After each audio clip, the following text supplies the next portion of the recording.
நான் கொடுத்துறவா.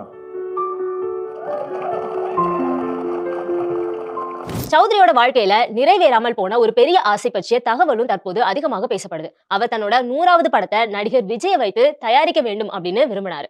ஆனா விஜய் அரசியலுக்கு போனதுனால அந்த ஆசை நிறைவேறாம போயிருச்சு. இந்த தகவல் தற்போது ரசிகர்களுக்கு இடையில பெரும் வருத்தத்தை ஏற்படுத்தியிருக்கு. அந்த கூட்டணி மீண்டும் நடந்திருந்தா இன்னொரு வரலாறு உருவாகி இருக்கும் அப்படின்னு கருத்துக்களும் சமூக வலைதளங்கள்ல இப்போ பரவி வருது. விஜயோட ஆரம்ப கால வெற்றிகளுக்கு முக்கிய காரணமாக இருந்த தயாரிப்பாளர்கள்ல சௌத்ரி முக்கியமானவர். பூவே உனக்காகல இருந்து பல வெற்றி படங்கள் வரைக்கும் விஜயோட வளர்ச்சியை நேரடியாக பார்த்தவர் சௌத்ரி. அதனால அவர்களுக்கு இடையில இருந்த உறவு வெறும் தொழில்நுட்ப உறவாக இல்லாம நெருக்கமான தொடர்பாக இருந்துச்சு. இந்த நிலையில விஜய் தன்னோட அரசியல் வெற்றியின் நடுவுலையும் சௌத்ரியோட மறைவு செய்தியால மிகுந்த வருத்தத்துல இருக்கிறாரு அப்படின்னு சொல்லப்படுது. சௌத்ரியோட உடல் அஞ்சலிக்காக வைக்கப்படும் போது விஜய் நேரில் வந்து மரியாதை செலுத்துவாரு அப்படின்னு எதிர்பார்க்கப்படுது. அவரோட அரசியல் வாழ்க்கையோட மிக முக்கியமான தருணத்துல கூட தன்னோட திரை வாழ்க்கைக்கு அடித்தளம் அமைத்த நபருக்கு மரியாதை செலுத்துவாரு அப்படின்னு ரசிகர்களோட நம்பிக்கையா இப்போ இருக்குது. கடந்த திங்கட்கிழமை வெளியான ரிசல்ட்டின் போது விஜய் வெற்றி பெற்றதை நடிகர் ஜீவா ரொம்பவுமே சந்தோஷத்தோட விசில் அடித்து கொண்டாடிட்டு இருந்தாரு. ஆனா இன்னைக்கு அவரோட தந்தையை இழந்து கண்ணீரோட நிற்கும் காட்சி பார்ப்போரை கலங்க வைக்குது. ஒரு தயாரிப்பாளராக மட்டும் இல்லாம ஒரு குடும்பத்தோட தலைவனாகவும் பல நடிகர்களோட வளர்ச்சிக்கு காரணமானவராகவும் இருந்த RB சௌத்ரியோட மறைவு தமிழ் சினிமாவுக்கு ஈடு செய்ய முடியாத இழப்புன்னு தான் சொல்லணும். அவரோட படங்கள், நினைவுகள் மற்றும் நிறைவேறாத கனவுகள் இவை அனைத்தும் அவரை என்றும் ரசிகர்களோட மனதில் உயிரோட வச்சிருக்கும். RB சௌத்ரி இவர் வெறும் பணத்தை முதலீடு செய்யற தயாரிப்பாளர் மட்டும் இல்ல, பலரின் கனவுகளுக்கு உயிர் கொடுத்தவர். ஒரு குடும்ப தலைவனாக தன்னோட மகன்களின் வெற்றியை ரசித்த ஒரு தந்தையாக தமிழ் சினிமாவோட பொற்காலத்தை உருவாக்குன ஒரு முன்னோடியாக இவரோட இழப்பு ஈடு செய்ய முடியாதுன்னு தான் சொல்லணும். நேத்து வரைக்கும் மேடையில தன்னோட மகனுக்கு முத்தம் கொடுத்து நெகிழ்ந்த அந்த முகம் இன்னைக்கு நினைவாக மட்டுமே எஞ்சி இருக்கிறது காலத்தின் ஒரு கோலம் தான் சொல்லணும். விஜய வச்சு தன்னோட 100வது படத்தை எடுக்கணும் அப்படிங்கிற அந்த ஒற்றை கனவு மட்டும் நிறைவேறி இருந்தா அது தமிழ் சினிமாவோட மற்றும் ஒரு வரலாற்று சாதனையாக இருந்திருக்கும். சினிமா துறை இருக்கிற வரைக்கும் சூப்பர் குட் பிலிம்ஸ் சின்னத்தை பார்க்கும் போதெல்லாம் சௌத்ரி அவர்களோட உழைப்பும் அவர் கொடுத்த கிளாசிக் திரைப்படங்களும் நம்ம நினைவில் வந்து போகும். ஒரு நல்ல மனிதராக, சிறந்த தயாரிப்பாளராக அவர் விட்டு சென்ற சுவடுகள் என்னைக்குமே அழியாத ஒண்ணு. அவரை இழந்து வாடுற அவரோட குடும்பத்தினருக்கும், குறிப்பாக நடிகர் ஜீவா மற்றும் ஜித்தன் ரமேஷ் அவர்களுக்கும் எங்களோட ஆழ்ந்த இரங்கலை தெரிவிச்சுக்கிறோம். Subscribe to One India and never miss an update.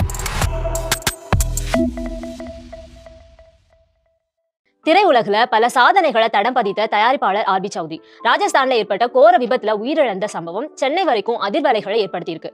Vijay, Vikram போன்ற முன்னணி நட்சத்திரங்களோட திரைப்பயணத்துல திருப்பு முனைகளை ஏற்படுத்திய ஒரு மாபெரும் தயாரிப்பு நிர்வாகியோட உடல் இன்னைக்கு சென்னை கொண்டு வரப்படுது.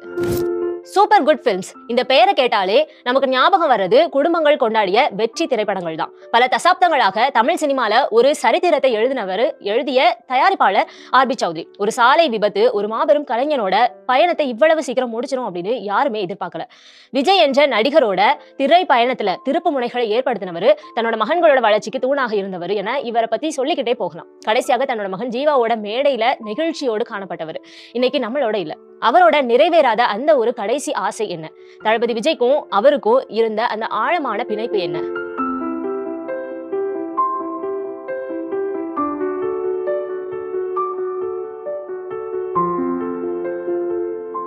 தயாரிப்பாளர் RB சௌத்ரி திடீர் மறைவு தமிழ் திரை உலகையே உலுக்கி இருக்கு. பல தசாப்தங்களாக தமிழ் சினிமாவுக்கு வெற்றி படங்களை வழங்கின அவரு சாலை விபத்துல உயிரிழந்த செய்தி ரசிகர்களையும் திரை உலகினரையும் பெரும் சோகத்துல ஆழ்த்தி இருக்கு. தமிழ் சினிமால குடும்பம், சென்டிமெண்ட், காமெடி இந்த மூன்றையும் சமநிலைப்படுத்தி படங்களை தயாரித்தவர் தான் RB சௌத்ரி. அவரது சூப்பர் குட் பிலிம்ஸ் நிறுவனம் மூலமா பல தலைமுறைகளும் ரசிக்கிற படங்களை அவரு உருவாக்கினாரு. அவரோட தயாரிப்புல வெளிவந்த நாட்டாமை, சூரியவம்சம், பூவே உனக்காக, துள்ளாத மனமும் துள்ளும் போன்ற படங்கள் இன்னைக்கு வரைக்கும் ரசிகர்களோட மனதுல நிலைத்து இருக்குதுன்னு தான் சொல்லணும். குறிப்பாக பூவே உனக்காக படம் நடிகர் விஜய் அவர்களோட திரை வாழ்க்கையில மிகப்பெரிய திருப்பமாக அமைந்தது.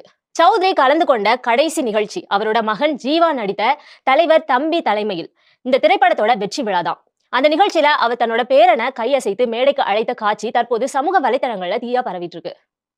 குடும்பத்தின் மீது இருந்த பாசமும் அந்த தருணத்துல இருந்த மகிழ்ச்சியும் இந்த வீடியோல தெளிவாவே தெரியும். மேலும் ஜீவா பல பேட்டிகள்ல தன்னோட தந்தை குறித்து பேசும்போது எந்த மனக்கஷ்டம் இருந்தாலும் உடனே அதை மாத்திப்பாரு. எனக்கும் எங்க அப்பாவுக்கும் 35 வருட இடைவெளி, ஆனாலும் அவர் எப்பவுமே கூலா இருப்பாரு அப்படின்னு அவர் சொல்லியிருந்தது தற்போது ரசிகர்களை மேலும் நெகிழ வச்சிருக்கு. அது மட்டும் இல்லாம அந்த நிகழ்ச்சியில சௌத்ரி பேசும்போது என்னோட மகன் எனக்கு சர்ப்ரைஸ் கொடுத்திருக்கான், அவனுக்கு நான் ஒரு பரிசு வச்சிருக்கேன் அப்படின்னு சொல்லி ஜீவாவோட கன்னத்துல முத்தம் கொடுத்திருந்தாரு. அப்போ ஜீவாவும் மிகவும் மகிழ்ச்சியாக இருந்தாரு. இந்த காட்சிகள் இப்போ சோசியல் மீடியால வைரல் ஆகி வருது. இன்னைக்கு வந்து எனக்கு புது BMW வாங்கி கொடுத்துருக்காரு அவரு. அதனால நானும் ஒரு ஜீவாவுக்கு ஒரு கிஃப்ட் ஒன்று வச்சிருக்கேன். அந்த கிஃப்ட் வந்து எல்லாருக்கும்